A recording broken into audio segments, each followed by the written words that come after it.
Hello, friends. Those back pages here. I hope you're well. Me, there are three things we all should do every day. If we do this every day of our life, you're going to have, what a wonderful, number one is laugh. You should laugh every day.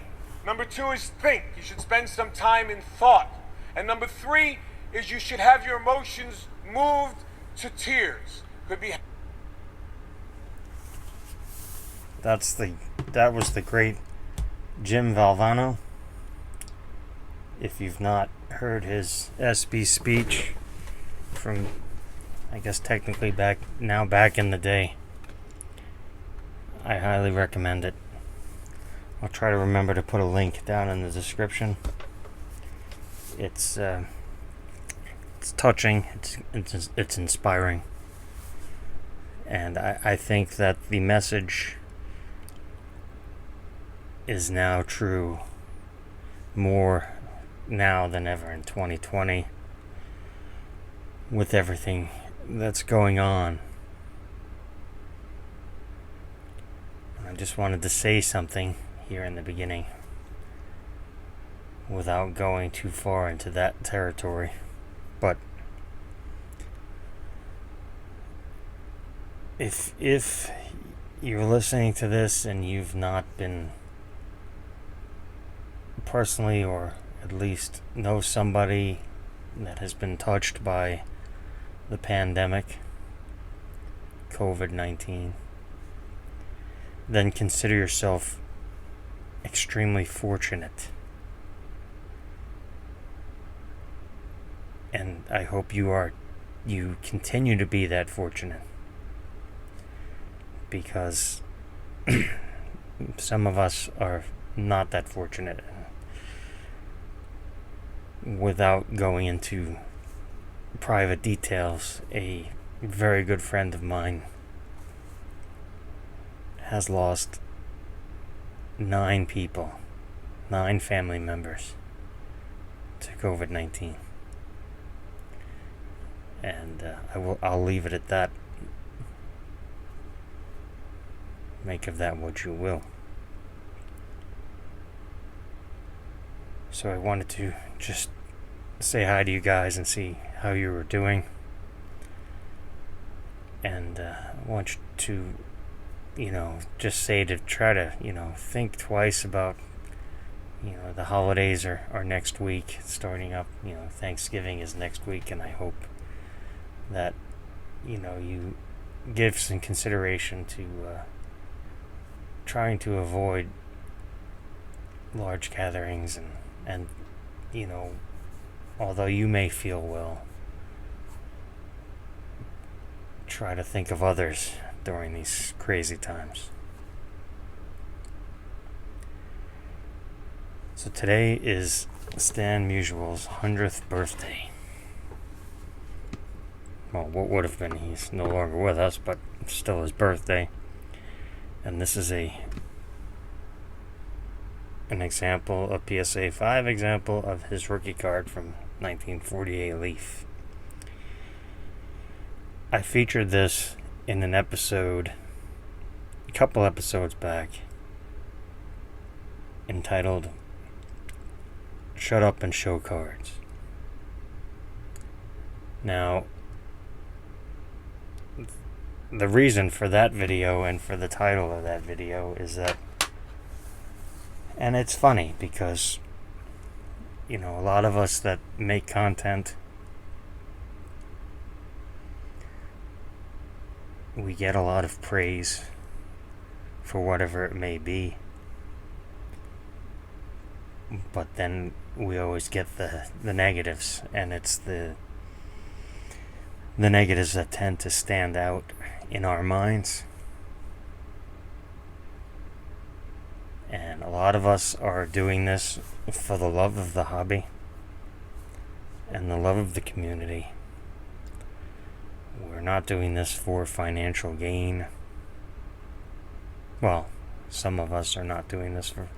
Not everybody is doing this for financial gain.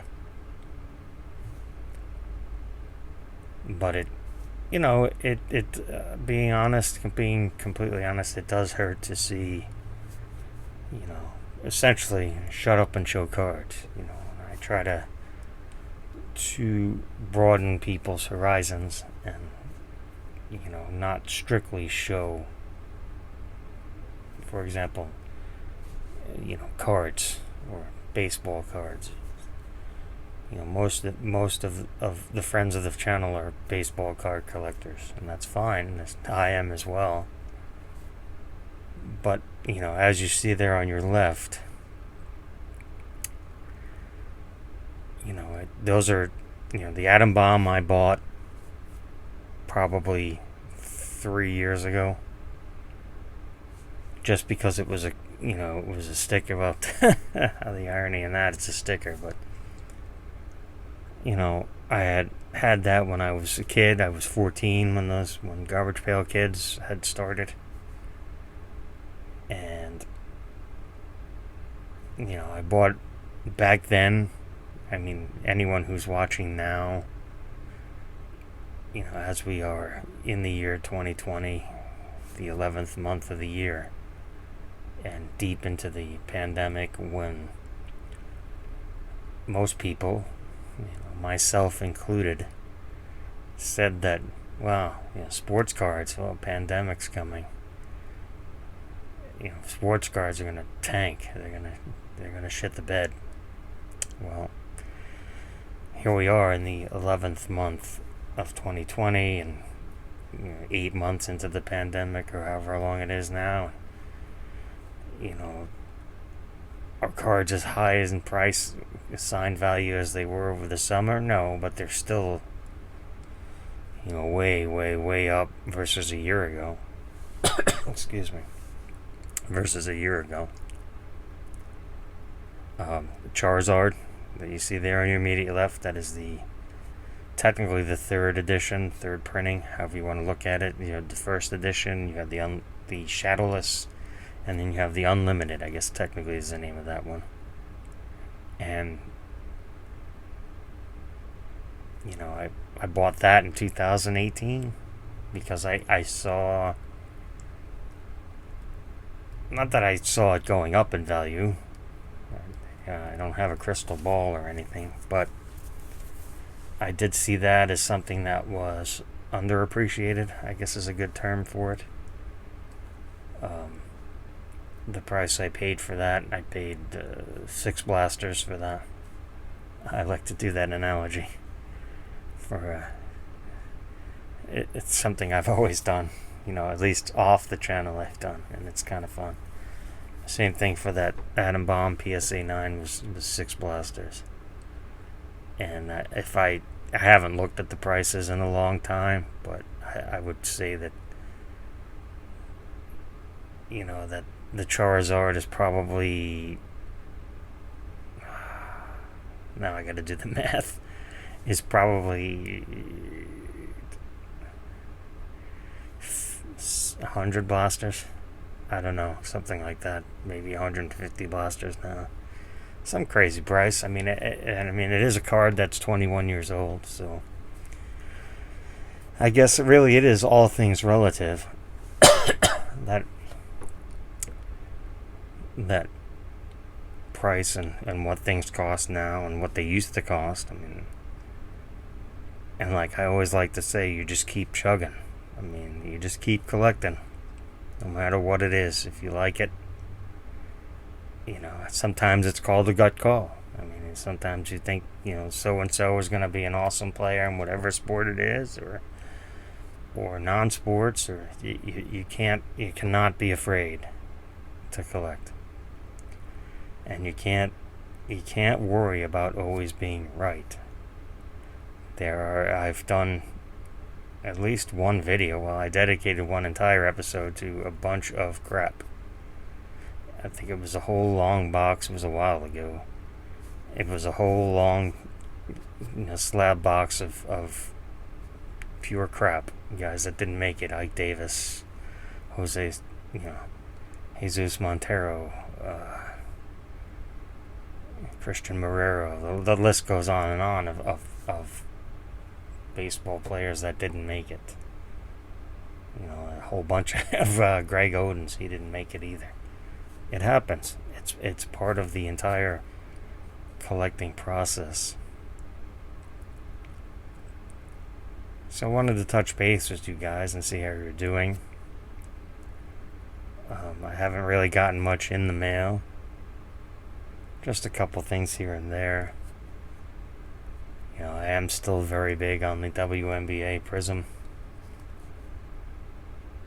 Yeah, I did see it. Oh man, just somebody commented in one of the episodes. Do people really collect girls' cards? I mean, come on, man. If you're listening to my voice right now, first off, thank you. I'm glad you're here. I'm glad you're healthy. And I'm glad you're trying to learn, because that's what this channel has always been about, sharing your knowledge, trying to better the community. And fortunately for some of you, you have listened to me over the years, and I'm very grateful for that. But if you have kids, and you're in this hobby and you have kids, you know, young kids, and they happen to be girls, females,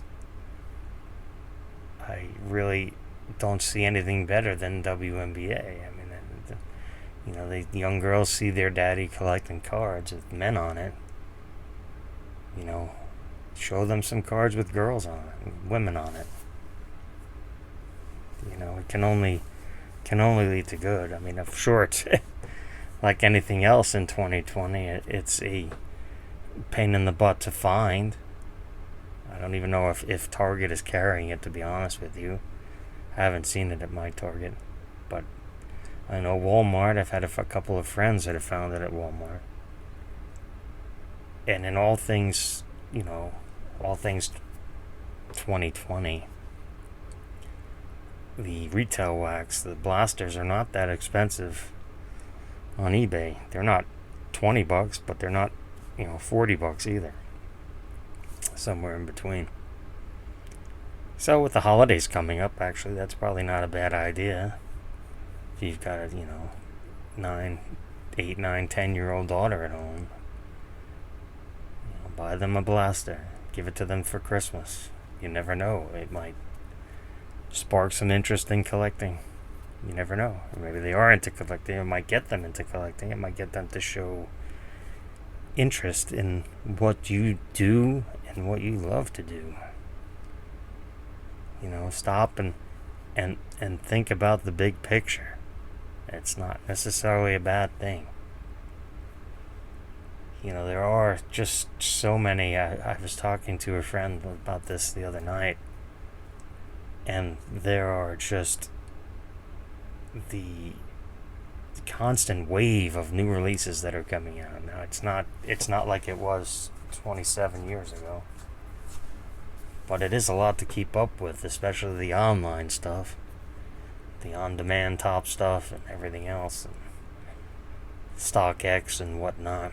Bowman StockX is coming out again. I'm not, you know, I like to keep the ear on the ground, so to speak, but that doesn't mean I have to buy everything. It doesn't mean you have to buy everything. Prism football retail blasters have been seen in the wild and are on eBay at this time, and they are, what's the word I could use for the pricing? Asinine is a good word. I saw one listing last night. Buy it now is at $144 for one blaster. You know, to quote the great Hall & Oates, I can't go for that. That's just not something I'm interested in. You know, $25-$30, okay. I can't. But again, that's just me. I mean, if somebody has the hobby funds to dedicate to that and they love to rip, more power to them. But that's just not something that I'm not interested in. I mean, you know, I do always like to say that wax always wins, but especially when it's suggested retail price, that's pretty much the key.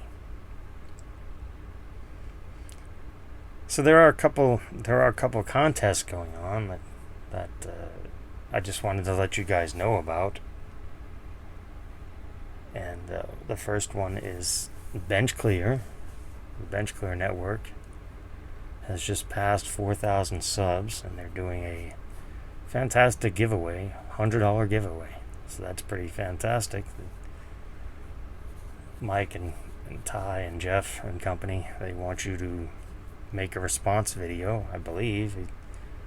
And then no, Mike said you could leave a comment reply too, but go ahead and talk about your friends in the community and what they mean to you. And I think that's a fantastic contest idea. And then Alex Bowman 53, who's one of the most focused collectors you'll ever meet, who has the entire 1953 Bowman color set in PSA form, which is quite a feat. And he went for eye appeal over the assigned grade, which is the way to go. And his contest is basically he wants you to show cards that you own that remind you that you see the card and you think of a fellow YouTuber or friend, or both. So I think that's also a fantastic contest, and I'll try to leave the link down in the description below for both of them, because I think it's well worth your time to look into. At least, either participate or go ahead and learn and see, just how important this community really is. And this community is very important. And I think a lot of new people that are coming in, and it's great to see new people coming in. We've seen, with the pandemic and everything else, we've seen tons and tons of people coming back, either, for the first time and joining us in this hobby, this crazy hobby of ours, or returning after 5, 10, 20, 30 years away, just from being home and going through all their shit in the basement or the attic or wherever they, cards they hadn't looked at in, X amount of years that they had seen, just because of everything that's going on in the world. So that rekindled their interest in the hobby. So yeah, I could you guys know me, I could go on for hours talking about my friends. But, that's not really needed. It's not, not in a selfish way, but they are my friends, and they, they know how I feel about them. We don't pull punches. We know that tomorrow is not guaranteed. So we're trying to enjoy now as much as we can, because, at the end of the day, that's all we can do is one day at a time. To quote the great John Lennon, tomorrow never knows. So I want to thank you for tuning in. I hope you learned something. I hope you have some questions for me. I would love to have a discussion down in the description below. Let me know how you're feeling, how you're doing, all this wild time stuff. And I want you just to reiterate that you matter more than you may think you know. You're not alone. Whatever it is you're feeling, I can guarantee you, you're not the only person feeling that, whatever it may be. And again, that's not something that the public has to know about. You have friends for that. There's numbers you can call for that as well, if you don't feel comfortable discussing that with friends or family. So again, remember to share your knowledge, to keep learning, and to please be kind.